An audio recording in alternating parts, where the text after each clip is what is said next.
O nga pala si Sergeant Richie Villar, pangalawang ano na to. Bali, sa pagiging DPA, kwento ko yung ano, yung mga nangyari, yung kung ano yung una.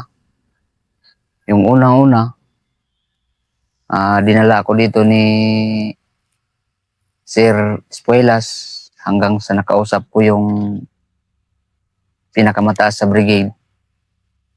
Doon ako nanumpa, nagtaas ng kamay, hanggang sa binunot yung unang-unang misyon, binunot yung ngipin ko sa harap at naglalakad para sabi ng commander ko na magpapangit ka pa para mas interesting na pumasok doon sa loob. At tinanggap mo yun, nabunutin lahat ang ipin mo. O, sir, sinusugal ko na kasi nasa isip ko na maganda yun kasi naririnig ko yung mga agent kasi na pumasok doon sa loob na paglabas marami nang di sabi nila anong nagawa mo bilang isang sundalo, ano ba yung pinaka exciting yung pagiging DPA. Hindi talaga basta-basta yan. Ang pinakamahirap doon, kausapin mo yung mga commander, magpapakumbaba ka. Tapos nung unang pumasok ako doon, yung politiko na nilapitan ko, medyo umipik yung mga pananalita ko na pinakamahirap. Hanggang sa natanggap ako doon, kinuha ako nila. Unang-una, nagsiseminar. Parang nag-aaral doon sa loob, yung yung itim na tela. Yan lang ang pinagbabasa-basahan namin.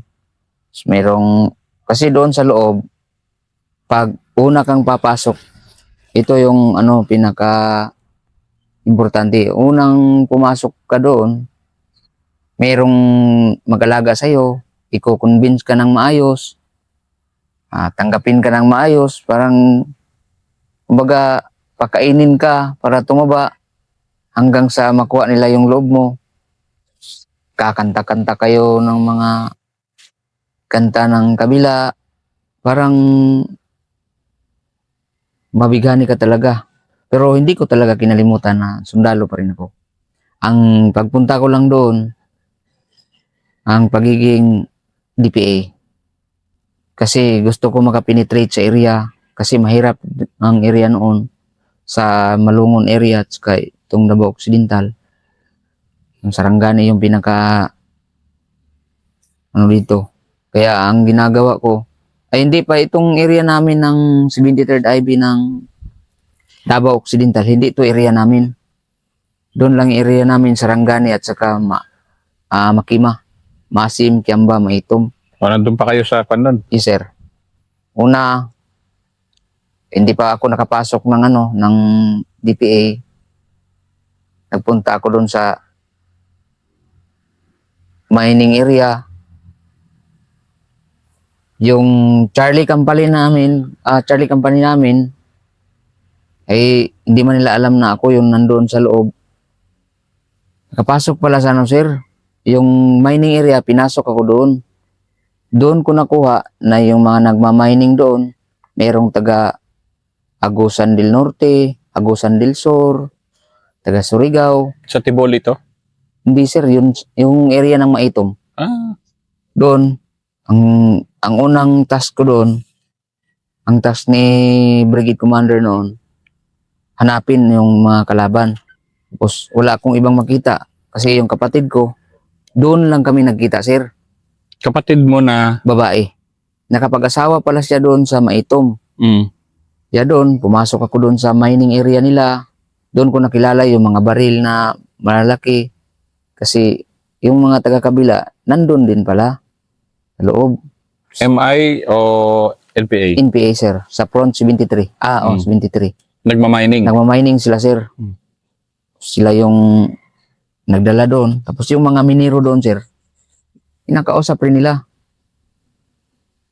Tapos dumating yung panahon na binigay ko ang area, binigay ko lahat ng informasyon ko doon sa brigade. Paano mo pinapadala? Cellphone? Cellphone pa rin, sir. Mm. Ang nangyari doon, ni-raid. Ni-raid nila ni-raid ng Charlie Company yung yung tunnel doon. Doon, sinunog yung mga butas doon.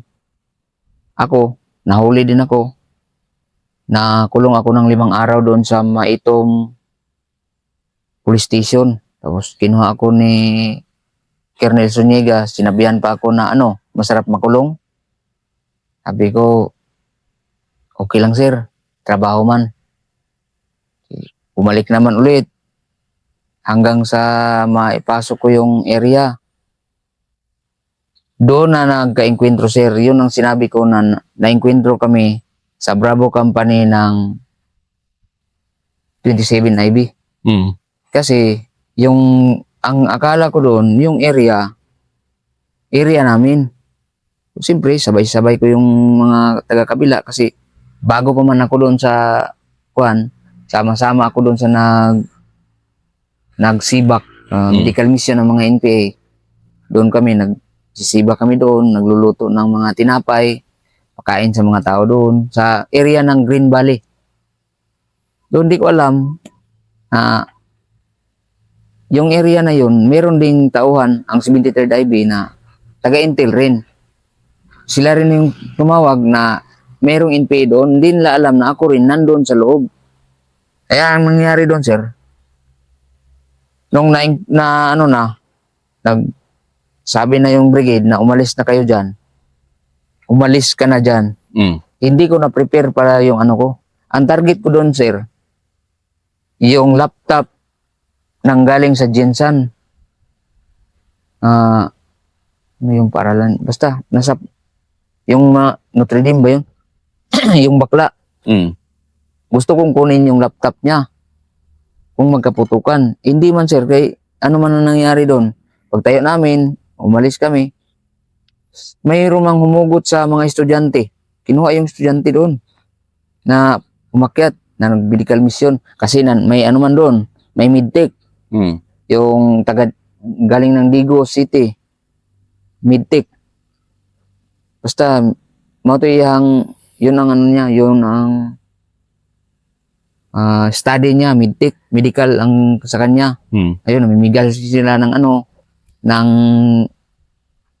ng mga tableta. Yun pala sir, yung tableta galing yan sa panel. Yung panel na pagde-deliver ng mga tableta. Kaya yun, binigay ko sa ganito sa brigade. Tapos alis na kami. Nung nagkabulagaan, namatay na yung isang sundalo. Nasa isip ko na kung ako yung namatay. Nasa isip ko kung ako yung namatay. Kaya nag-uusap kami ng kapatid niya dito sa 73rd AB na si Corporal Bravo. Hindi ko na siya sinabihan na kami yung na-enkwentro nila. Kasi sundalo rin ako. Hindi na ako nag-ingay. Pero ang target ko talaga doon, sir, yung laptop na makuha ko. Doon, buti hindi nalaglag yung cellphone ko. Tinawagan ko si Sir Alvarado na, si Sir Zuniga, sir, dito ako sa need area. Ayun, kinuha nila ako doon. Pulis yung nagawa doon. Tapos binaba ko doon sa Santa Cruz. Sakay naman ako ng sasakyan. Pabalik naman dito. Maitom.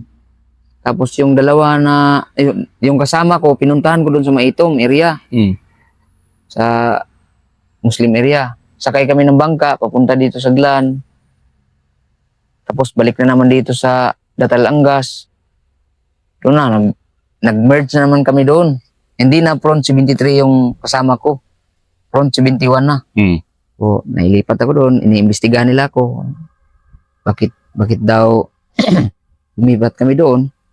Sabi ko, naengkwentro kami doon, nagkahiwalay kami. Pero yung kasama ko, hindi ko rin alam na sundalo pala yun. Dalawa kami doon. Na DPA din? Yes sir, hindi niya alam na sundalo ko, hindi ko rin alam na sundalo siya. So, ang Ang sa aming dalawa, makapasok sa area, mayroon siyang kamag-anak dito. Usap-usap kami. Hindi talaga kami naghiwalay. Magaling din. Magaling, sir. Okay siya, sir, kasi 4 na taon siya doon. Hmm. Siguro na meron man talaga siyang asawa na taga maasim. Kaya yung nangyari na medyo natagalan. Yun, nagkwentuhan kaming dalawa na hiwalay siya sa misis niya. Hindi ko rin alam na sundalo siya. Ano rin nasabi mo? Wala, nag-usap lang kami na ganito na lang siguro, Kas. Lipat tayo ng area. Hanap tayo ng tulay doon. Binalikan ko si Kagawad doon. Punta na kami doon sa area. Hanggang sa nakarating kami dito sa Datalangas. Balik na naman ng Glan. Balik na naman ng Datalangas. Yun, mayroong susunugin na sasakyan. Tawagan ko naman yung area na susunugin daw yung sasakyan ng politiko doon sa Jose Abad Santos. Yun, punta naman kami ng Jose Abad Santos. Nakilala ko sila, Commander Tugki, yung mga baguhan pa yun. Sila Tugki, yung mga buwalan, na mga kakabila rin. Hanggang sa nakarating ako dito sa last barangay ng Jas, balik na naman ako dito sa... Kasi yung area kasi ng Datalangas, may portion dyan na doon talaga magtambay si Commander Brigol, si Tatay. So, yun pa rin ang tutok mo. Oo. Si Tatay Brigol, alam ko na andyan siya. Hindi ako kasali sa encounter doon kasi umalis ako, sir. Nagpunta ako dito sa area, na-enkwentro namin yung mga tanod. Pero walang problema yun kasi yung tanod, sir, compliance lang yung paputok-putok nila. Kasi amin man talaga yun. Ganun ba? Nagpaputok lang yung sir, yung tanod, kasi meron palang 39 IB. Hmm. Yun. Yun ang sinabi ko na 39 IB yung na-enkwentro namin. Hmm. Pagdating doon sa sir, sa area na high ground, yung 39 IB nagbaba. Paikot sila dito sa Little Baguio. Doon. Ang ginawa ko kasi aambusin man talaga namin, sir, low ground sila. Mga 3:00 ng hapon yun. Kasi mayroon mang mga radyo marites dyan. Ang ginagawa ko, minumonitor ko kasi marunong man ako magblaan. Hmm. Ambusin daw kami ng tanod. Sabi ko, sige, paikot tayo. Ikot kami dito sa kabila. Kung sir, nagdiretso kami, sir, patay kami sa tropa. Hmm. Kasi yung 39, nakababa na. Doon kami sa pinakababa pa sa kanila. Ang ginawa namin, sir, umakyat kami dito sa taas.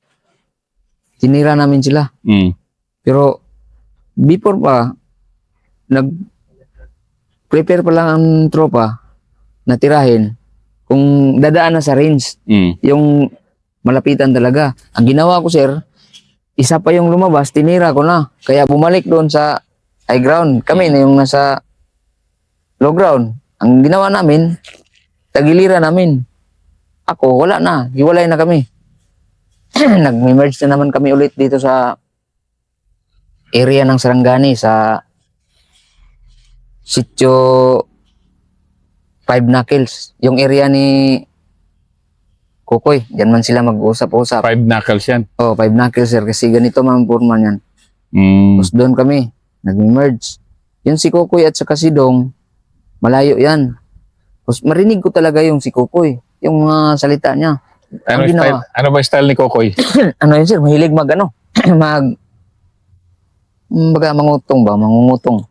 Kausapin yung, takutin, sayupin yung mga civilian doon, magbigay.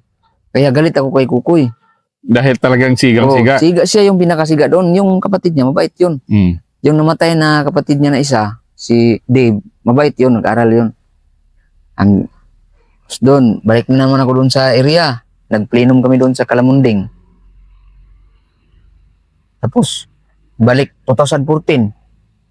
Balik na naman kami dito sa area ng Davao Occidental. Hanggang nakarating doon na, sir. Yung mga sinayop ako. Kasi sayop man. Hmm. Siyempre, magaling talaga yung nila. yung PDOP area. Malaking epekto yung PDOP. Kasi ganito sir, kina-counter nila yung trabaho namin bilang MPA, kina-counter po ng tropa. Pero alam ko na kina-counter yun. Kaya binalikan ko. Ako yung gusto ko lang malaman kung sino talaga sa sityo ang pinakasiga. Yung siya talaga ang sinusunod ng tropa doon. Ay ng kabila. Nakuha ko yung mga pangalan, binigay ko doon. Hindi ko alam na yung binigay ko doon sa brigade, ibibigay pala sa 39 IB. Doon. Nung sinasabi ko na medyo nagkainitan doon sa loob, gusto nila paaminin ako na isang taga-kabila, kinuha yung mga libro ko, yung mga, lahat ng paraphernalias na laban sa akin, sir, kinuha nila. Kaya napilitan ako na maghanap ng paraan na makaiwas. So doon ka na... Doon, hindi pa nagtapos doon ang nangyari doon sa ano. Pagdating namin doon sa area ng Sitio Barangay Malbag, Barangay Little Baguio, nagdiretso na rin ako sa ano, dito sa taas, kaya gusto ko na magpaalam na kasi parang nakonsensya na ako doon sa misis ko kasi nagpakasal na ako doon sa ano, sa tribong Blaan. Ano yan, trabaho lang o na-in-love ka rin? Hindi sir, trabaho lang talaga kasi kung hindi ko gagawin yon, kulang ako sa, parang kulang yung kaalaman ko kung saan. Di ko makukuha kung saan. Si Commander Chichi. Kaya ang ginawa ko doon, sir, parang nagpakasal kami sa tribo, tapos ipid man yung tabi ka ng nanay, ikaw yung nasa gitna, yung nanay, saka yung babae, tapos yung tatay, ipid yan ang tawag sa kanila.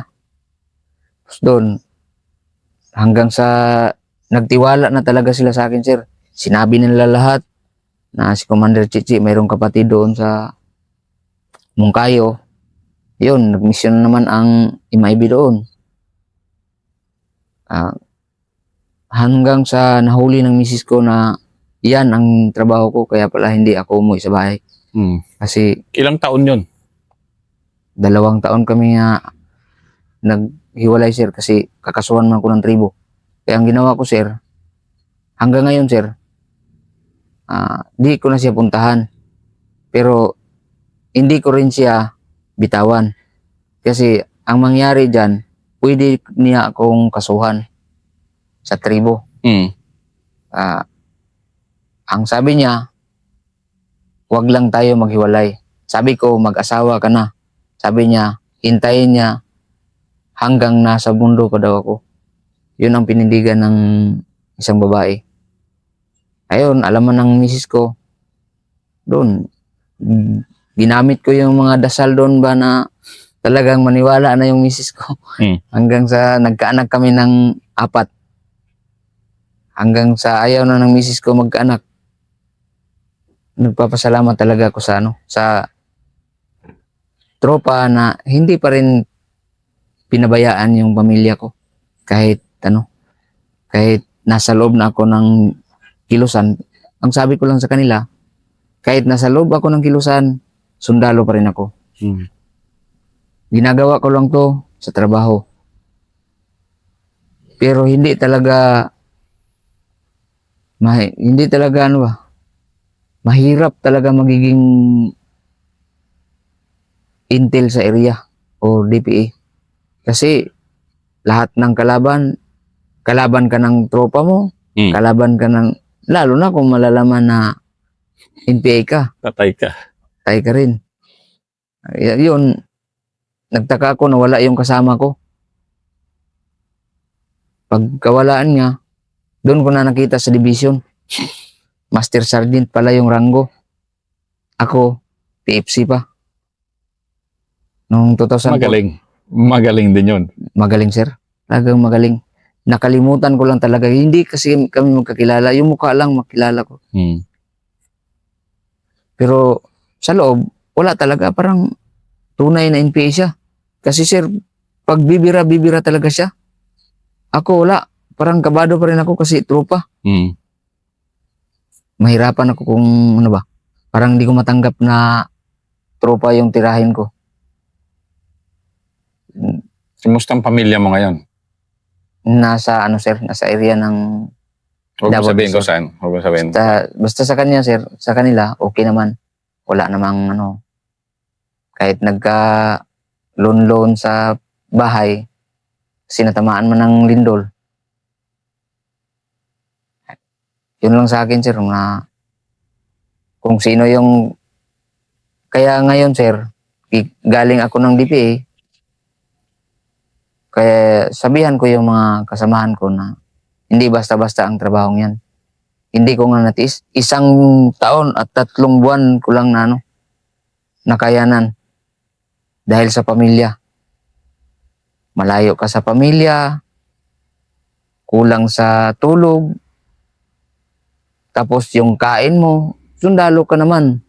Pero yung kinakain mo, puro malamig. Kasi, ang trabaho ng NPA, magluto ng pagkain ngayon, tapos, mamaya kakainin, pagdating sa area ng ano,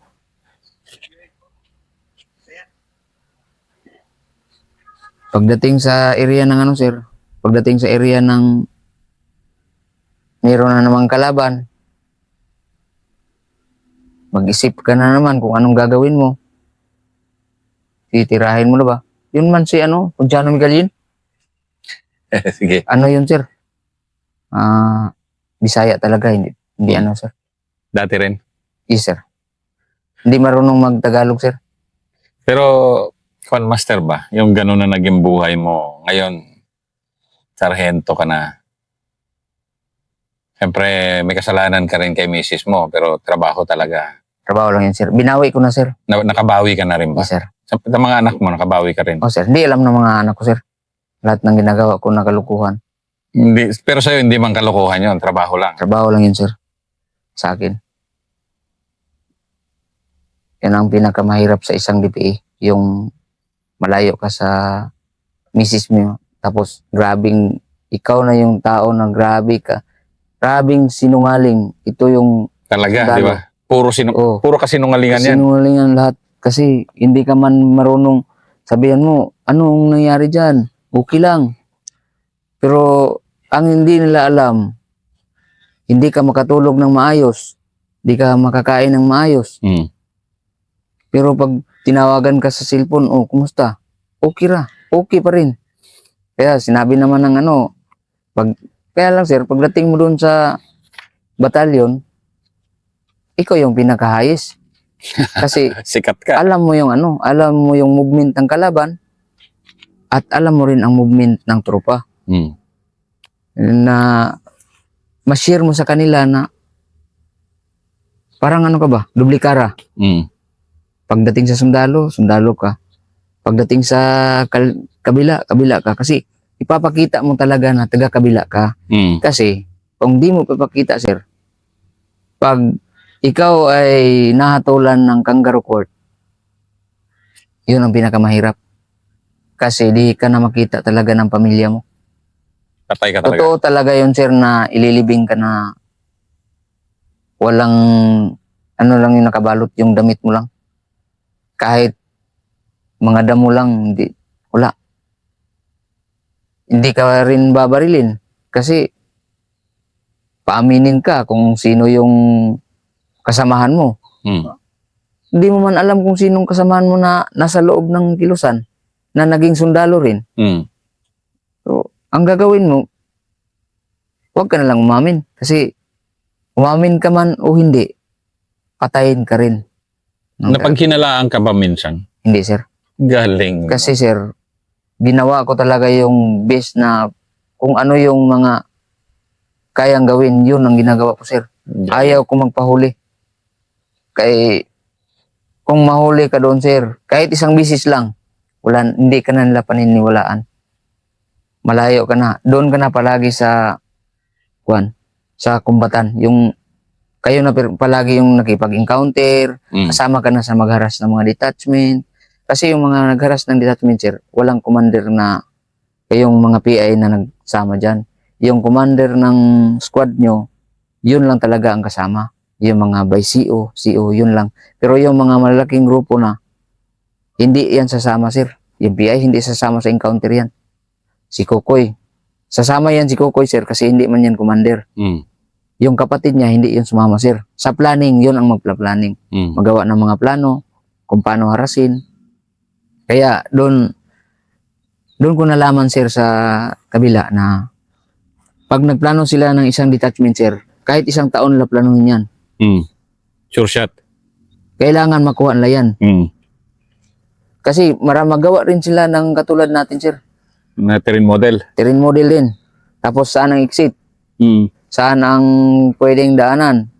Sino ang pwedeng puntahan na makarating dyan? Ilang oras? Kasi merong ano rin sila, sir, meron din silang isto. Kung meron tayo, meron din sila.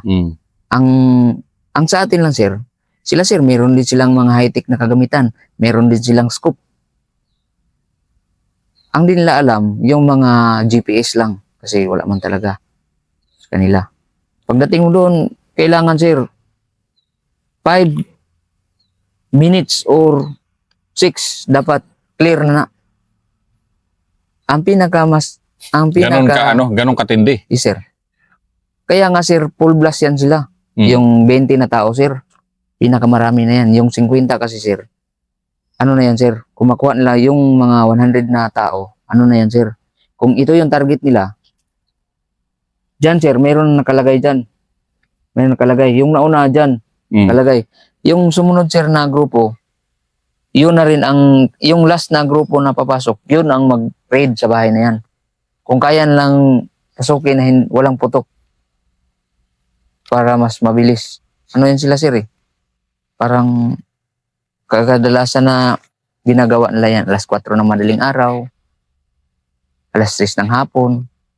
Kasi sa kanila, sir, maglinis din sila ng baril. Sa napag-alaman ko lang doon sa loob, maglinis sila ng baril, hindi pwede na walang security. Kasi Yun naglilinis ang ka. sir. Pag maglinis, meron security. Kaya ang ginagawa namin, sir, kung ano yung nakuha ko doon sa loob, i-share ko rin din sa isto. Dati din ako sa Intel section, sir, na nilagay. Medyo na pag-isipan ko naman na medyo may katandaan na. Kasi 46 na ako ngayon. Tapos yung pumasok ako ng sundalo 29, nag-DPA 31. Hanggang sa nakaabot ako ng 1 taon, 3 buwan sa pagiging DPA. Malaki yung ano ko, sir. Malaki yung natutunan ko doon sa loob. Kaya yung mga intel-intel na kasamahan ko na hindi pa nakapag-MI, tinuruan ko ng maayos. Yung before ako nag-alis doon sa intel section, kasi infantry man yung kinuha ko, hindi man ako nagkuha ng MI. Ginawa ko, yung mga nakuha ko doon, tinuro ko rin sa kanila. Kung sino yung unang lapitan, kung sino yung ayaw mong lapitan. Kaya doon sa bundok, sir, ang pinakauna mong lapitan, yung IPMR talaga. Saka yung kapitan. Yung peace and order, baliktad yan. Pero kung puntahan mo yung IPMR kasi... Hindi, ano to? Ikaw as DPA or as DPA, sundalo? sir. As DPA? Yes, sir. Kung ikaw yung DPA, lapitan mo yung IPMR kasi ikaw yung magsabi sa IP na kasi yung peace and order, sir, kinukuha yan ng mga tropa. Kinukuha yan kasi peace and order. Pero kung DPA ka, kung ako kayo ngayon ang nagiging PA, puntahan ko yun si IPMR. Kasi si IPMR, sir, siya yung maririnig ang boses sa taas, sa tribo. Siya yung pinakauna mong lapitan. Huwag ka munang pupunta kay kapitan kung wala kang kontak doon. Kasi delikado rin yan. Yes, sir. Yung dalawa, IP at saka si peace and order at saka si kapitan. Kasi hinawakan na yan. Alam na ng taga-kabila, sir, na yung intelligence, magpunta. Ang intelligence, sir, yung taga-kabila, sir, alam na nila kung sino yung intel. na Alam nila. tropa na Yes, lumalapit? Alam nila, sir. Una, nung pumasok ako doon, bantayan mo kung sinong magpunta kay kapitan. Sino ang last na nagpunta kay kapitan? Bakit tayo na haras? Mm. Yung NPA, ha? Sino yung pangalan? Saan galing? Anong mukha? Nag-isip rin sila, sir. Mm. Kaya ako yung nakatuka kay kapitan, kahit intel ng pulis, hindi. Ano yan, kumpare? Kali, blame ko lang ba? Pero kung sino yung mga siga-siga, Mm. yung mga ano lang, ayun. Pag halata na intel yan, isabi ko na talaga. Kasi ako pa yung masunog. Ano yan? Ganun ba? Oh, maraming kontak yan. Kontak yan ni ano. Pero hindi mo sasabihin na intel na military talaga yan? Hindi. Kay ano man yun, sir. Pati yung intel ng military, hindi man niya alam na sundalo rin ako. Mm. Mag-uusap kami. Ang nakalamang sa akin, sir, kasi kahit sino, pwede kong kausapin. Mm. Pag DPA ka? Yes, sir. Pwede ko silang kausapin. Hindi ako magpakilala na ganito, magpapakumbaba. Kasi noong araw, sir, doon sa barangay Little Baguio, sir, inutos-utosan lang ako ng ano, sir, ng barangay kapitan ng barangay Little Baguio. Mm. Mag-igib ng tubig, magsaing, lahat. Hindi niya alam na sundalo rin ako, sir. Di rin alam ng kabila Mm. na sundalo ako. Bilang isang DPA, lahat na nandoon sa loob, kinakain ko nga yung sir, yung niluluto nila na ahas, Mm. yung cobra. Doon ako natuto magkain yan. Yung mga damo sa bundok, di ko alam yan, pero kung ano yung kakainin ng tropa ng ang mga NPA doon sa loob, kung ano yung kinakain la, kakainin ko rin. Mm. Para mapaniwala ko sila na kasama ko sila. Grabe. Yan ang episode ni Master.